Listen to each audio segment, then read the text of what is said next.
designed Central Park in New York, the great landscape architect, he traveled around the world. He said, "I doubt if there is a city in the world where the resident population has been so mixed and diverse in its origin, where there's such a variety of tastes, a variety of styles, of habits, manners, and moral codes." He says, this is true of New Orleans too, in our bad periods, "this can injure civic enterprise. However, it nurtures individual enterprise." I thought that was a pretty cool thing, that was written, because it's basically what you're here to do, which is that nurturing of individual enterprise. He went on to say it nurtures individual enterprise, differences of taste, great genius, and conscience, so that nowhere are there higher qualities of man as displayed in hospitality, benevolence, entrepreneurship, and imagination of courage than in New Orleans. And I'd never read that before. I was just, so I thank you for making me do the research. But the idea that diversity of taste, diversity of people is connected to entrepreneurship is something that I inherently felt growing up in New Orleans, but it made me think about it when I was putting this speech together. So in the 1840s, you have that great sort of outpouring of New Orleans becoming the third largest city in the United States, the great trading port of the United States. Then there's a bit of a hiatus. First of all, the Civil War, the end of the plantation economy. New Orleans, as you know, pretty much escaped the Civil War by being captured very early on and just basically succumbing to it. But then you had, in the 1890s, another renaissance, one that Michael Lewis talked about when he and I were growing up, and the Cotton Exchange, and the Board of Trade, and all the entrepreneurial enterprises that are really just 2 or 3 blocks from here, if you go back and look at the buildings that were built back then. It was partly because the sugar plantation started recruiting, of all people, Sicilians and Italians came to work the plantations, and also then came to New Orleans. I always wondered why the back of the French Quarter, or most of the French Quarter, a lot of the stores are still owned by the great Italian families, but they came in the 1890s migration to be part of the tropical fruit and sugar trade by the thousands.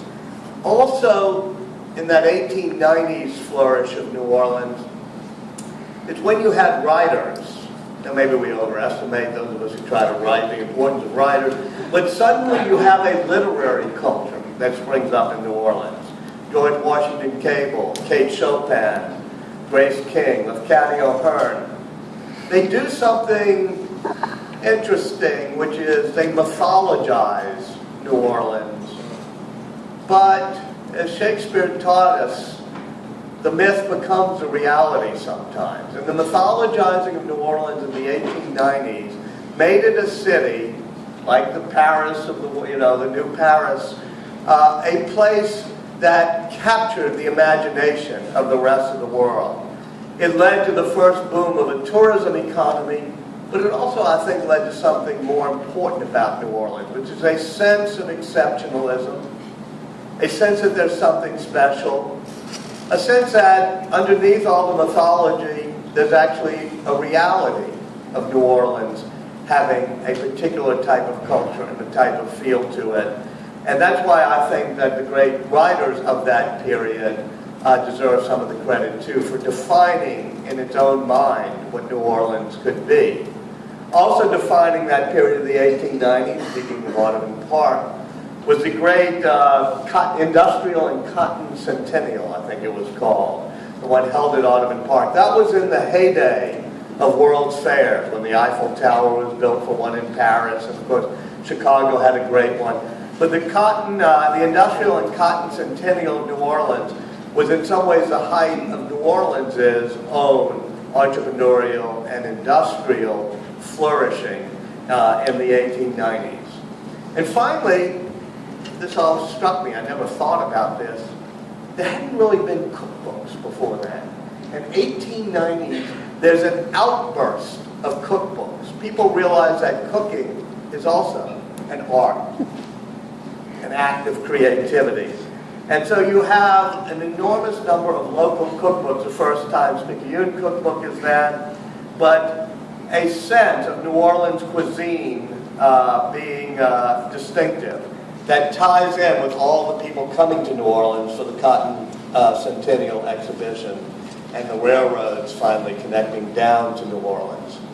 And then finally, during that period, in this very building, a great alderman, Sidney Story, I think some of you may know from the word story where we're heading with this, decides that yes, New Orleans needs a couple of prostitution districts and creates Storyville, both two Storyvilles, one that's right on the edge of the quarter, and one in back of town, near where I grew up, that was sort of a black Storyville, where Louis Armstrong grew up as well, his mother having worked in one of the cribs, as they put it, in that part of Storyville.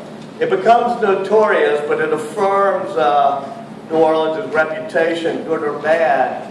But what it also does is the final great artistic contribution of that time, which is jazz. Because in Storyville, you got people like Jelly Roll Morton playing the old Tin Pan Alley songs on the piano. Ragtime is coming down the river. The Spanish-American War is ending. And people are coming out of the brass bands of the Spanish-American War and getting decommissioned in New Orleans. So they play in brass bands, which is something this town had never seen. They also hawk their horns. They pawn their cornets.